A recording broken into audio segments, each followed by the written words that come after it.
Hi everyone, welcome to another tutorial video. Today, me and Rain will be showing you how to find a good team and how to manage them.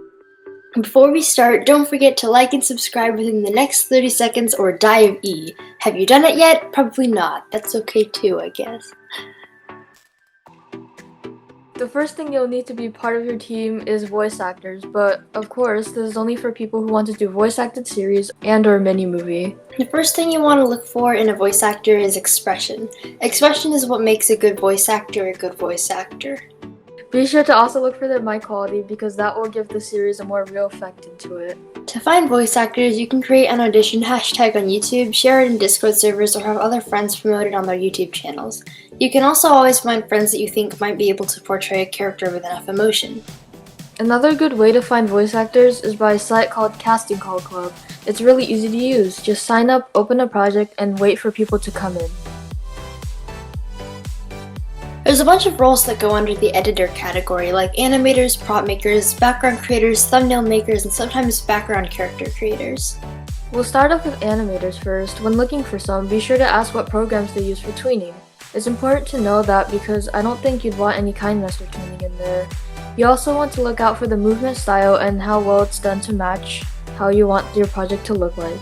Be sure to also ask them how long they've been editing and or tweening. It's important to ask for some examples of their past works to know what their editing was like. Never accept someone into your team without seeing examples of their work.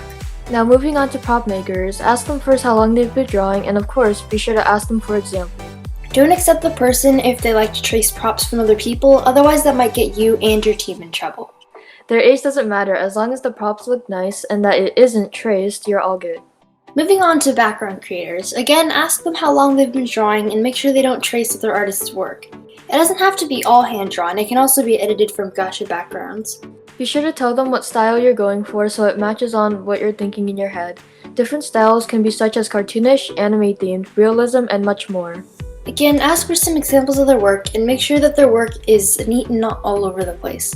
This should be something you're looking for in every position. Now moving on to background character creators, you don't necessarily need BC creators, but it does help the project get done faster. BC creators are more important than you think. It helps make the scenes seem a lot more alive and less empty. And yes, examples are needed in this case too. You don't want any neon background characters, do you? Yes.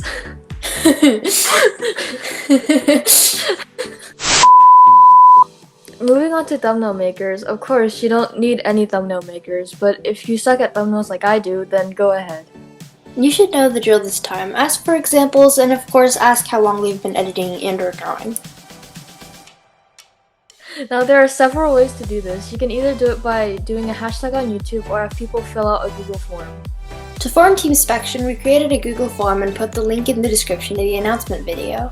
Some important questions to ask in the Google form are how old are you, what jobs do you want, how active are you on Discord, or whichever social media you're using to contact your team members at once. What are some good reasons why you want to join the team, and please give us examples of your previous works.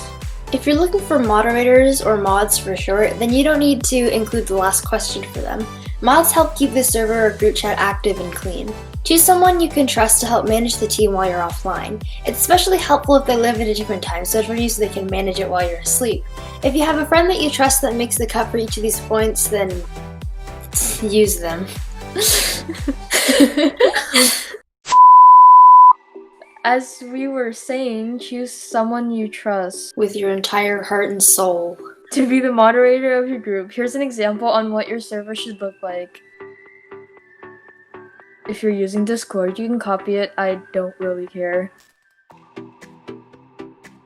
We named this category Extra Info because these are like some quick tips and small info that might help you out. We'll start off by talking about the pros and cons of starting a team. Some pros about starting a team is that you have more people to work with, which can help you with the project. And while you're at it, you can also make some new friends, which is always an exciting thing. Some cons of starting a team is for one, it's a huge responsibility to manage your team. The bigger the team, the bigger the responsibility. Another con is that you have to have the motivation to actually finish your project. As a leader, the team is relying on you to keep the project going. It can be devastating to cancel a project on your team, since I'm sure your team members really looked forward to working with you and the project. That's another thing to look for in every role of your team. They should be motivated and excited to work with you and other members. Don't be afraid to fire people and give orders. Your members are there to work, so that's what orders are for.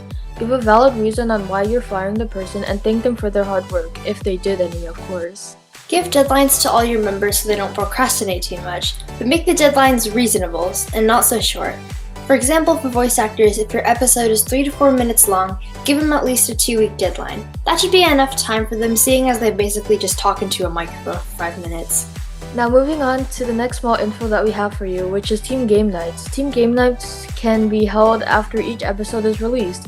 This is where you all get to hang out and play some games like a celebration party.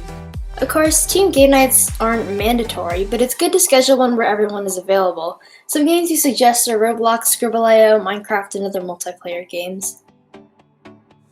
Well, I think that's all you need to know for starting a team. I hope this video helped. Thanks for watching, and subscribe for more content like these. Actually, you probably have, because if you didn't do it at the beginning of the video, then you would have died of E.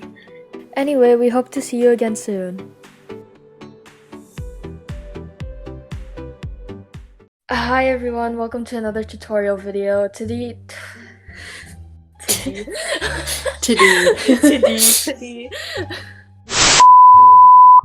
Before we start, don't forget to like and subscribe within the next 30 seconds or you will die of E. Sure, I'm done.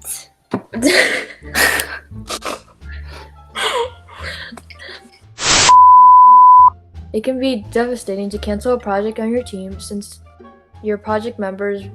What? Well, I hope that's all you... Well, I hope...